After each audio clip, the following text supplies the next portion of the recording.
the next principle, I'm Klaus Levine, and we're discussing ways in which you can progress much faster than anyone around you, because nobody knows about these principles here, and most people just do the intuitive thing. We're shown something, how to play some chords, how to play a scale, and then we go home and then we do that a lot. That's the strategy, right? We're trying to be more intelligent here. So the third way in which you can really boost your progress is by acknowledging the fact that 30 minutes of practicing a day is not going to bring you to the place you want to be. And most people say, but I don't have, more than 30 minutes a day of practice time. But if you don't have more than 30 minutes where you can sit in a room by yourself alone, that's fine. Because what you want to do in that time is make sure that you can take the skills you built there and practice in front of the TV. But if you're going to practice while you watch movies, sitcoms, whatever, and get in, 1 hour, 2 hours, 3 hours of practice time, then you need to play something very simple. You cannot play complex thing as you watch a movie, right?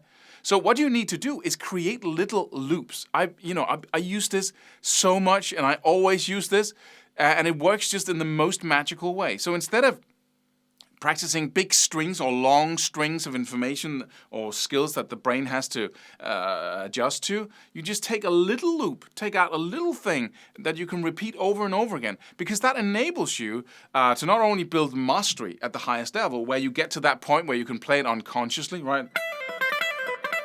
Where it's just easy, and you can talk and drink and smoke and drive a car as you're doing it. That's the level we want to get to, because once you're at that level, you can just, you can really put some energy into playing it very well and really playing music instead of just trying to make music happen, right? And the way to get to that is constructing these little loops. And then you can sit down in front of the TV and turn that TV time into practice time. You can turn time where you're speaking to your friends into practice time. Time on the phone with your mom into practice time. And I'm not saying that you shouldn't be present in that, but let's say you're practicing like chords or rhythm, and you can talk.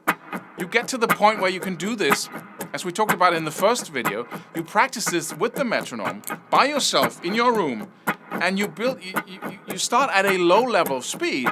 Once you can do this as you speak, or just with some amount of focus, you can take it to the TV, right? And you can watch sitcoms that aren't too engaging, so you can have some amount of focus on this. And then at some point, once you've done that for a couple of nights, maybe 3 or 4 or 5 nights, watching TV, and you've done this thousands of times, literally, right? Then you can start talking to people, suddenly speaking to your friends, inviting them over, and you're just sitting like this all the time. And people are going to be annoyed with you, just trust me. But you're just going to say, this is important to me, other things are important to you, right? Like talking incessantly, right? But this is important to me, so you're just going to put up with me doing this, and it's really easy. People will get used to it. But that's really the pathway to monster skills, is to take those 30 minutes and make sure that what you do in those 30 minutes is prepare so you can practice during all kinds of other stuff, right? You might even, buy a junior guitar, like one of those smaller ones, and then put it in your car. So at every given moment when you're waiting for something or holding, in line or whatever you're doing, you can, pull that out and just practice the same pattern over and over again. And by focusing on a singular pattern like this, you become so good at it that you carve your way through the masses of all the things you could learn through the mastery, through that unconscious level of playing. And that just makes all the difference, because once you are very, very good at one thing, it's much easier to become much better at all the other things that look much like it. But that's the principle of mastery, and we're going to talk about that in another session. So the main point here is spend those 30 minutes or that hour or those 15 minutes you have by practicing a loop, taking out a loop from that chord progression, taking out a loop from that scale shape you want to practice, and then building that loop with the metronome or without it. But, build precision and accuracy, and then take it to the TV, to your friends, whatever, and so you can sit with your instrument. Another really cool thing that happens when you do that is that you spend some serious time with this instrument, and I can see that when you play. I can see how many hours people spend with their instrument, holding it, playing it, because it's just like, the more hours you spend with it, the more it becomes part of you. And I can actually see how comfortable you are with it, whether it's an extension of your body or whether it's something that you activate with your fingers. And so that's where we want to get to. And if you can spend a couple of hours each day in front of the TV and then 30 minutes by yourself in a room, then we're really talking progress here. We're really talking massive progress.